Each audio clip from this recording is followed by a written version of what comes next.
आप सभी का एक बार फिर से मैं आपकी अपने ही यूट्यूब चैनल हिंदी ज्ञान पब्लिकेशन पे आप सभी का तहे दिल से हार्दिक स्वागत और अभिनंदन करता हूँ। हम हिंदी साहित्य का महाअभ्यास कर रहे थे। शिक्षक भर्ती फर्स्ट ग्रेड और सेकंड ग्रेड की हमारी ये प्रश्नों की है, यानी साहित्य से संबंधित हमारी ये तीसरी क्लास है।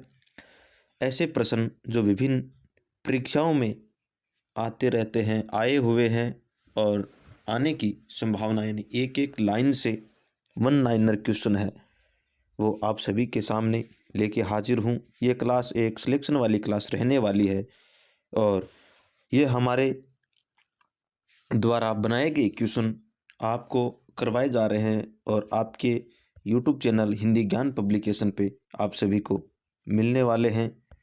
तो आइए हम शुरू करते हैं बिना किसी देरी किए हुए सीधी चर्चा हमारे आज के प्रश्नों की ओर। उससे पहले हम जो कल सेकंड ग्रेड भर्ती और रीट का जो पात्रता परीक्षा उसका विज्ञापन जारी हो गया। सबसे पहले हम सेकंड ग्रेड जो भर्ती है उसको देखते हैं कि इसमें एक बार फिर से वीडियो बनाओ, लेकिन एक बार फिर से हम चर्चा करते हैं कि कौन से हिंदी कुल 8 सब्जेक्ट हैं इसके अंदर। हिंदी में 273 है, अंग्रेजी में 242, गणित में 539, विज्ञान में 261, 70 सामाजिक में, संस्कृत 276, पंजाबी 64 और 2 उर्दू में। टोटल 1727 पोस्टें हैं। वो तो है गैर अनुसूचित क्षेत्र के अंदर और 402 है वो अनुसूचित क्षेत्र के अंदर। कुल मिला के 2129 पोस्ट है वो आई है। अब हम हमारे जो क्वेश्चन है उसके ऊपर हम सीधी चर्चा करते हैं। हिंदी साहित्य के इतिहास हम अगला प्रश्न है हमारा आज का जो पहला प्रश्न, यानी कल हम 100 प्रश्न कर चुके थे। हमारा पहला प्रश्न है मिस्र बंधुओं ने किस ग्रंथ की है वो रचना की थी। मिस्र बंधु विनोद की रचना है वो मिस्र बंधुओं ने की थी। हमारा जो अगला प्रश्न है वह है कि कालक्रमानुसार कालानुक्रम पद्धति को अस्वीकार के कारण क्या रहे थे, यानी क्या कारण थे। कालानुक्रम पद्धति है उसको स्वीकार नहीं किया गया, उसका क्या कारण था स्वीकार करने की। जीवन परिचय और कवियों की रचनाओं तक सीमित रखा गया था, यानी जो कालानुक्रम पद्धति है उसको जीवन परिचय, कवियों का जीवन परिचय और कवियों की रचनाओं तक सीमित रखा गया था। हमारा अगला प्रश्न है वो है निम्नलिखित पंक्ति किसकी है। ये पंक्ति दी गई है, ये किसकी है कि जब तक कवियों का या लेखकों की सूची तैयार न हो तब तक साहित्य इतिहास नहीं लिखा जा सकता। कहने का मतलब इन्होंने ये कहा है कि जब तक कवि या लेखक उनकी सूची तैयार करो, पहले उनकी सूची तैयार करनी है, उसके बाद ही साहित्य लिखा जाएगा, तब तक साहित्य नहीं। ये कथन है, ये पंक्ति आचार्य नलिन विलोचन शर्मा की पंक्ति है। हमारा अगला प्रश्न है वह है कि जॉर्ज अब्राहम गिरिसन के ग्रंथ the modern vernacular literature of Hindustan का हिंदी अनुवाद किसके द्वारा किया गया। जॉर्ज अब्राहम गिरिसन है, उसके जो ग्रंथ है, इस ग्रंथ का नाम modern vernacular literature of Hindustan है। इसका हिंदी अनुवाद है वो डॉक्टर किशोरीलाल गुप्त के द्वारा किया गया था। ये प्रश्न है वो वेरी इंपॉर्टेंट प्रश्न रहने वाला है। हमारा अगला प्रश्न है वह कि डॉक्टर किशोरीलाल गुप्त ने modern vernacular literature of Hindustan का हिंदी अनुवाद किस ग्रंथ में किया था, यानी इसका हिंदी अनुवाद है वो किस अपने ग्रंथ में क्या था। उस ग्रंथ का नाम हमें पूछा। उस ग्रंथ का नाम हिंदी साहित्य का प्रथम इतिहास। महत्वपूर्ण है हमारे लिए प्रश्न कि हिंदी साहित्य का प्रथम इतिहास है वो किस लेखक का ग्रंथ है। तो वो किशोरीलाल गुप्त का है। यह है। अगला प्रश्न है, वो डॉक्टर किशोरीलाल गुप्त ने ग्रंथ जिसका नाम हिंदी साहित्य का प्रथम इतिहास है वो कब लिखा था? 1957 ईस्वी के अंदर है। इस ग्रंथ को हिंदी साहित्य का प्रथम इतिहास है वो 1957 ईस्वी के अंदर लिखा गया था। हमारा आज का अगला प्रश्न है वो है कि निम्न में तीनों मिश्र बंधु है। निम्न में तीनों मिश्र बंधु कौन कौन से हैं? मैं आपके सामने ये वन लाइनर क्वेश्चन बना के लेके आया हूँ ऑप्शनों से, यानी गणेश बिहारी मिश्र, श्याम बिहारी मिश्र और सुखदेव बिहारी मिश्र। तीनों मिश्र बंधु भाई थे, गणेश बिहारी मिश्र, श्याम बिहारी मिश्र और सुखदेव बिहारी मिश्र। हमारा अगला प्रश्न है वो है कि मिश्र बंधु विनोद ग्रंथ को कितने भागों में बांटा गया है? यह महत्वपूर्ण, इससे बार बार प्रश्न पूछा जाता है। पहला भाग, दूसरा भाग, तीसरा भाग, पहले का प्रकाशन, दूसरे का प्रकाशन, कुल कवि कितने थे? तो ये हमें संशय की स्थिति में, डाउटफुल कंडीशन में हमें डालता है। तो ये 4 भागों में बांटा गया था, जिसका मिश्र बंधु विनोद ग्रंथ के प्रारंभिक तीनों भाग है वो कब प्रकाशित किए गए थे?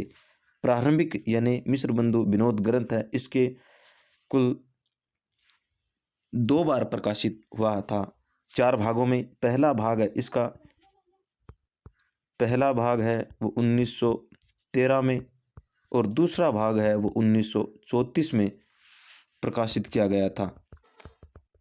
तो हमें प्रश्न पूछा है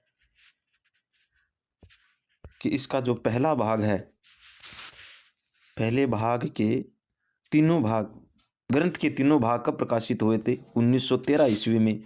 हमारा अगला प्रश्न है वो है कि मिश्र बंधु विनोद ग्रंथ का चौथा भाग का प्रकाशन कब हुआ था? 1934 ईस्वी में।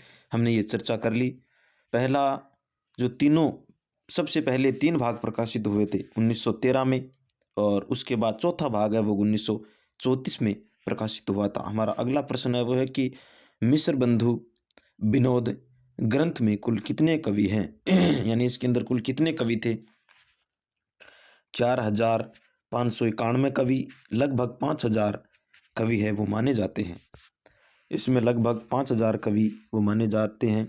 हमारा अगला प्रश्न है कि आचार्य रामचंद्र शुक्ल ने मिश्र बंधु विनोद ग्रंथ को क्या संज्ञा दी? आचार्य रामचंद्र शुक्ल ने जो मिश्र बंधुओं के द्वारा लिखा गया ग्रंथ था जिसका नाम मिश्र बंधु विनोद था, उसको कविव्रत संज्ञा कह कर के संबोधित किया कि कवियों का एक, जैसे एक व्रत है, इसके अंदर बहुत से कवियों को जोड़ करके इसके अंदर एक व्रत के समान इसको बना दिया है। इसे उन्होंने कहा कि कवि व्रत संग्रह।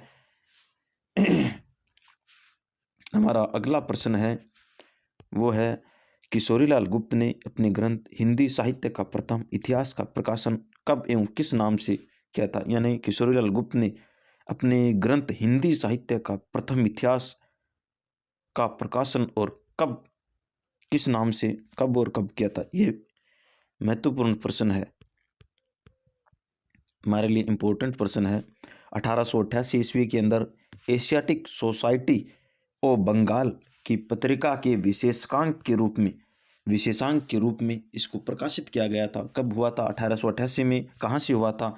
एशियाटिक सोसाइटी ऑफ बंगाल नामक एक पत्रिका प्रकाशित होती थी जिसके अंदर एक विशेषांक के रूप में इसको प्रकाशित है वो किया गया था।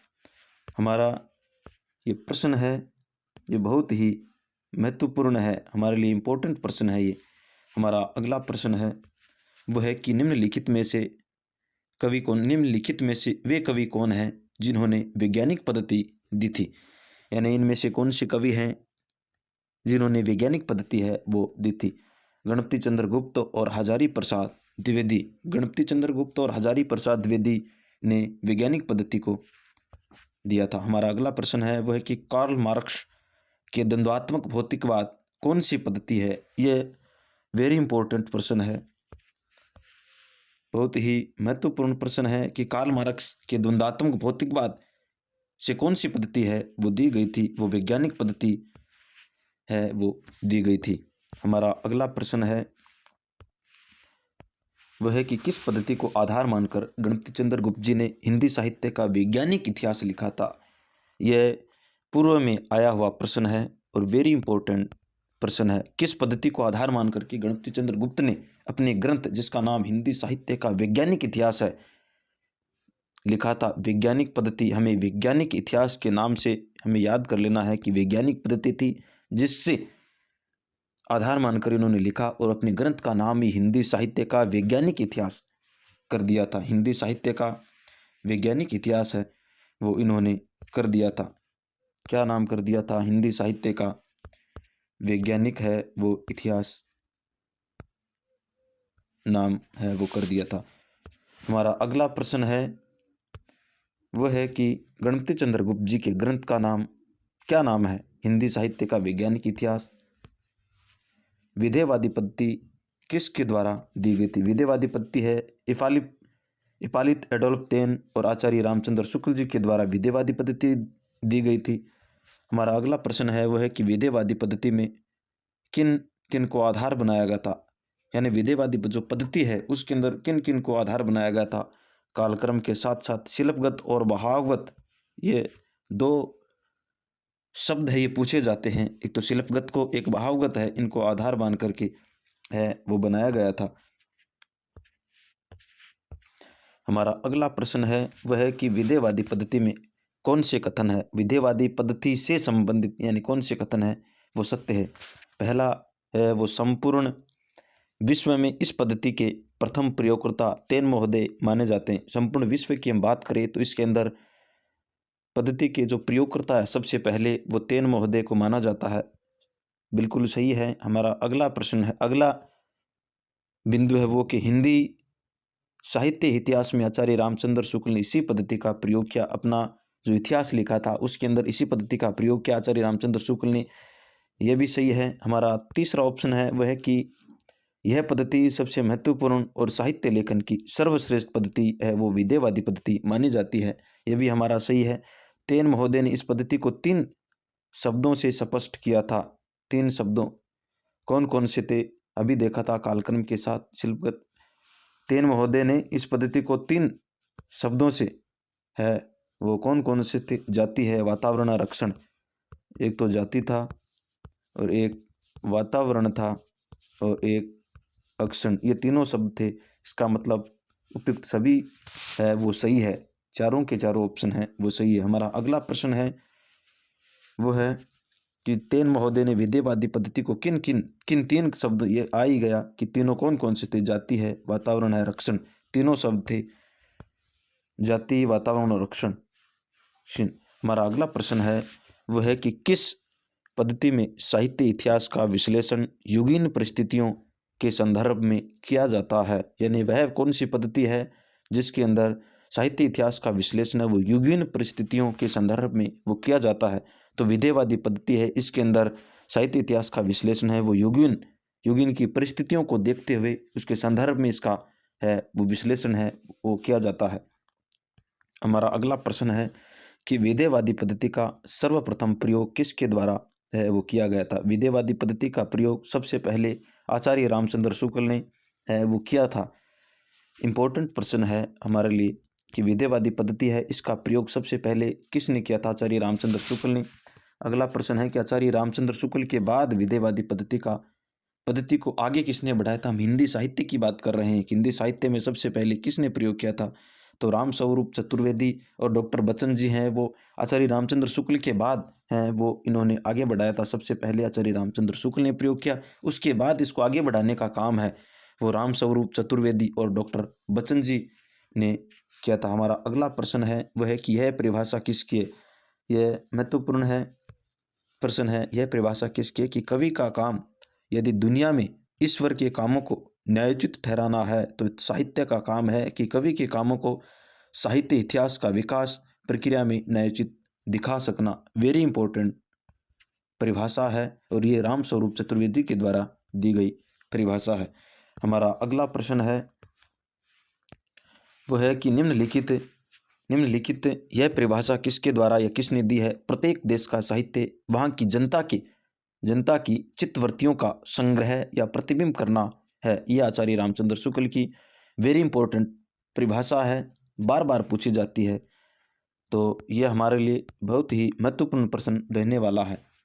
निम्नलिखित में से यह परिभाषा किसने दी कि प्रत्येक देश का साहित्य वहाँ की जनता की चित्तवृत्तियों यानी विचार, उनका रहन सहन, ये उनका जो प्रतिबिंब है, देखने का दृष्टिकोण, यह आचार्य रामचंद्र शुक्ल जी के द्वारा दी गई परिभाषा है। हमारा अगला प्रश्न है कि हिंदी साहित्य इतिहास की अन्य प्रणालियाँ या पद्धतियाँ कौन कौन सी हैं।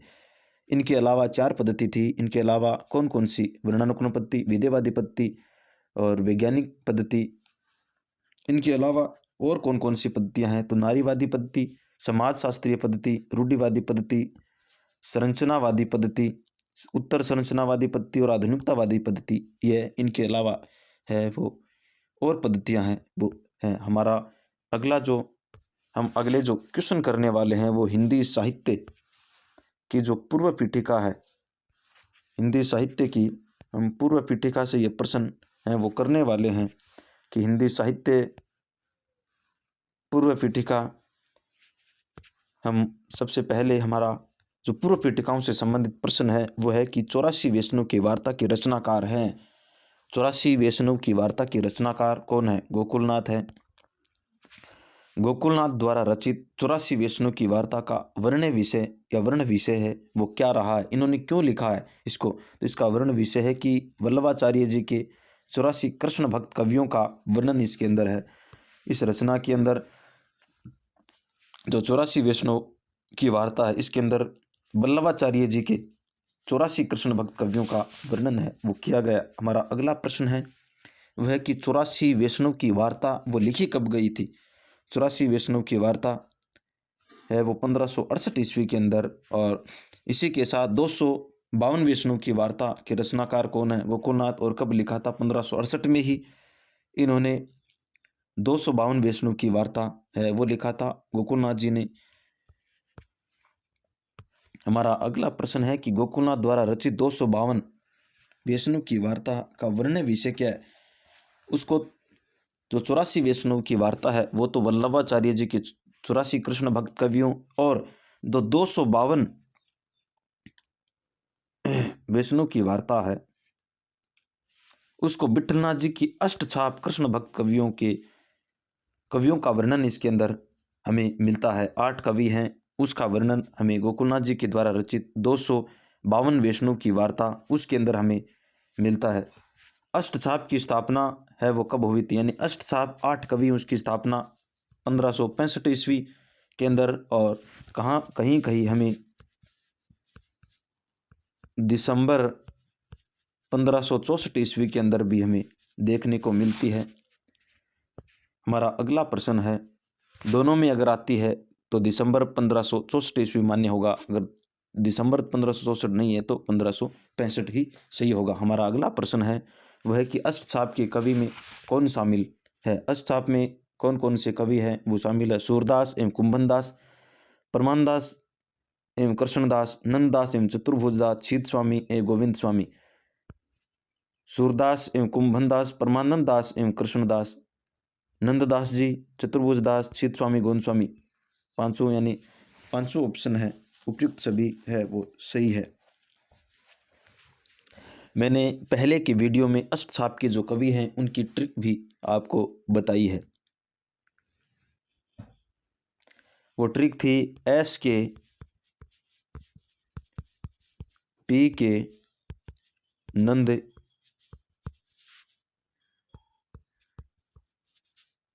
नंद चतुर्भुज को छीगो। तो एस के मतलब सूरदास, के का मतलब कुंभनदास, पी का मतलब परमानंद, के का मतलब कृष्णदास और नंद का मतलब नंदवा। चतुर्भुज छी का मतलब शीत स्वामी और गो का मतलब गोविंद स्वामी। ये हमारी ट्रिक थी। नावादास की रचना का क्या नाम है? वो भक्तमाल है। भक्तमाल नावादास जी की रचना है।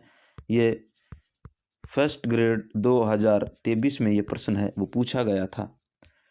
हमारा अगला प्रश्न है वो है कि नावादास कृत भक्तमाल रचना का समय है वो क्या है? 1585 ईस्वी, या संवत की हम बात करें तो 1642 ईस्वी। दोनों आपको दे रखे हैं, 1585 और 1682 है वो तो संवत है, और सन 1585 वो ईस्वी है। अगला प्रश्न है वह कि नाभादास कृत भक्तमाल का वर्ण विषय है वो क्या है, इसके अंदर क्या लिखा है। 316 छपे छंदों के माध्यम से 200 राम भक्त कवियों का उल्लेख इसके अंदर भक्तमाल में नाभादास जी ने है वो कितने कवियों का, 200 राम भक्त कवियों का है वो किया है। 200 राम भक्त कवि हैं इसके अंदर हमें मिलते हैं। हमारा अगला प्रश्न है वो है नाभादास द्वारा रचित भक्तमाल में तुलसी जी के प्रति विशेष श्रद्धा प्रकट करते हुए नाभादास जी ने अपने ग्रंथ में उन्हें क्या कहा है, सुमेरु कहा है। ये प्रश्न है वो वेरी इंपॉर्टेंट प्रश्न रहने वाला है हमारे लिए। तुलसीदास जी ने अपने जो ग्रंथ है भक्तमाल, नाभादास ने तुलसीदास जी के प्रति श्रद्धा प्रकट करते हुए उन्हें अपने ग्रंथ में सुमेरु है वो कहा है। अगला प्रश्न है वह कि भक्त नामावली रचना किसकी, ध्रुवदास की है और इसकी रचना है वो 1641 के अंदर है वो की गई थी। भक्त नामावली ध्रुवदास द्वारा रचित भक्त नामावली रचना है वो कब लिखी गई थी, 1641 ईस्वी के अंदर भक्त नामावली है वो लिखी गई थी। भक्तमाल और भक्त नामावली दोनों अलग अलग रचनाएं, इसका हमें एग्जामिनर है वो कंफ्यूज करने के लिए देगा, हमें याद रखना है। अगला प्रश्न है कि ध्रुवदास कृत भक्त नामावली रचना है वो कब लिखी गई थी, 1641 में, ये कर लिया हमने। अगला प्रश्न है कि भक्त नामावली का वर्ण विषय है क्या, 116 छंदों के माध्यम से 116 भक्त कवियों के जीवन वृत्त का वर्णन है वो इसके अंदर किया गया। अगला प्रश्न, भक्त नामावली के 116वें या अंतिम छंद में किसका उल्लेख है वो मिलता है, ये इम्पोर्टेंट है वो प्रश्न है वो है। तो इसके अंदर राम भक्त कवि जिसका नाम नाभादास है उसका उल्लेख है वो मिलता है। नाभादास की रचना का नाम है वो भक्तमाल है, नाभादास की रचना का नाम भक्तमाल है। अगला प्रश्न है वो है कि कवि माला रचना के रचनाकार, कवि माला है वो किसकी, हरिराय या तुलसी, हरिराय या तुलसी, ये तुलसीदास है वो नहीं है, तुलसी है। हरिराय कृत कविमाला कब लिखी गई थी, कविमाला है वो 1655 ईस्वी के अंदर है वो हरिराय द्वारा कविमाला रचना का लेखन कार्य है वो किया गया था। अगला प्रश्न है हरिराय या तुलसी की कविमाला का वर्ण विषय है वो क्या है, इसमें 15 कवियों की रचनाओं का संकलन, इसमें ये ध्यान रखना है कि उनकी रचनाएं हैं, 15 जो कवि हैं उसकी रचनाओं का इसके अंदर है वो संकलन है वो किया गया है। कालिदास हजारा रचना किस कवि की है, कालिदास हजारा है वो कालिदास त्रिवेदी की रचना है। यह पूर्व में फर्स्ट ग्रेड में और सेकंड ग्रेड दोनों में यह प्रश्न है वो आया हुआ है, तो इम्पोर्टेंट है कि कालिदास हजारा रचना है वो कालिदास त्रिवेदी के द्वारा लिखी गई थी। कालिदास त्रिवेदी की रचना जिसका नाम कालिदास हजारा है वो कब लिखी गई थी, ये कालिदास हजारा जो रचना है वो 1718 ईस्वी के अंदर लिखी गई थी। अगला प्रश्न है वो कालिदास हजारा का वर्ण विषय, 212 कवियों की 1000 से अधिक रचनाओं का इसके अंदर क्या मिलता है, वर्णन मिलता है। कितने कवियों का, 212 जो कवि हैं इसके अंदर हमें 212 कवि हैं और इसकी रचना का जो समय है वो 1718 है मिलता है। हमारा अगला प्रश्न है वह है कि शिव सिंह सेंगर ने अपने साहित्य इतिहास में शिव सिंह सरोज साहित्य इतिहास जो शिव सिंह सरोज को शिव सिंह सरोज है उसको किस रचना को आधार मान करके लिखा था, ये इम्पोर्टेंट प्रश्न है हमारे लिए, बहुत ही महत्वपूर्ण प्रश्न है कि शिव सिंह सरोज के द्वारा अपना ग्रंथ जिसका नाम है शिव सिंह सेंगर के द्वारा शिव सिंह सरोज रचना है 1883 में लिखी, वो किसको आधार मान करके वो लिखा गया था, कालिदास हजारा है। कालिदास हजारा कालिदास त्रिवेदी के द्वारा लिखी गई थी और इसी को आधार मान करके, इसका मतलब हिंदी साहित्य हम पढ़ रहे हैं, लेकिन इससे पहले कि हमें पूर्व पीठिका है वो हमें पढ़नी चाहिए, जहाँ से 4 प्रश्न हैं, 2 या 4 प्रश्न निश्चित रूप से पूर्व पीठिकाओं से आते हैं और हम आधुनिक हम साहित्य की शुरुआत करते हैं उससे पहले हमें हिंदी साहित्य के कुछ प्रमाण हैं वो देखने को मिलते हैं। इसका मतलब साहित्य है वो पूर्व में शुरू हो गया था, जिसके कुछ प्रमाण हमें मिलते हैं। शिवसिंह सेंगर ने अपने साहित्य इतिहास शिवसिंह सरोज रचना को आधार कालिदास हजारा को आधार मान करके लिखा गया था। काव्य निर्णय के रचनाकार एवं सही समय क्या है? रचनाकार का नाम भिखारीदास है। समय है वो 1725 ईस्वी है। यह फर्स्ट ग्रेड भर्ती 2023 में आया था शायद, लेकिन आया फर्स्ट ग्रेड में, ये कन्फर्म है। हमारा जो अगला प्रश्न है वो है कि काव्य निर्णय का वर्णन विषय क्या है? काव्य के आदर्श तत्वों का इसके अंदर है वो वर्णन है, वो किया गया। काव्य का निर्णय भिखारी करते हैं। ये हमारी ट्रिक जो पहले कवियों की है वो ट्रिक दी गई है, उसके अंदर इनकी रचनाओं हैं वो हमें ट्रिक के माध्यम से पढ़ने को मिलेगी। पूर्व की वीडियो में आप देख सकते हो। अलंकार रत्नाकार के रचनाकार कौन है? अलंकार रत्नाकार है, इसके रचनाकार कौन है? दलपति राम और बंशीधर। 1735 के अंदर इसको लिखा गया था। दलपति राम और बंशीधर के द्वारा अलंकार रत्नाकार जो रचना है इसको लिखा गया था। हमारा आज का अंतिम प्रश्न है वो है कि अलंकार रत्नाकार का वर्णन विषय क्या है? महाराजा जसवंत सिंह के भाषा भूषण की टीका के रूप में अलंकारों का निरूपण एवं 44 कवियों का उल्लेख है वो किया गया है। यानी अलंकार रत्नाकर है, इसके अंदर महाराजा जसवंत सिंह हैं, इनकी जो भाषा भूषण जो रचना है जिसका नाम भाषा भूषण है, इसकी टीका के रूप में अलंकारों का निरूपण है वो किया गया है एवं 44 कवियों का इसके अंदर है उल्लेख है वो मिलता है हमें। तो आज के लिए इतना ही, मिलते हैं अगली कक्षा में। तब तक के लिए आप सभी को धन्यवाद।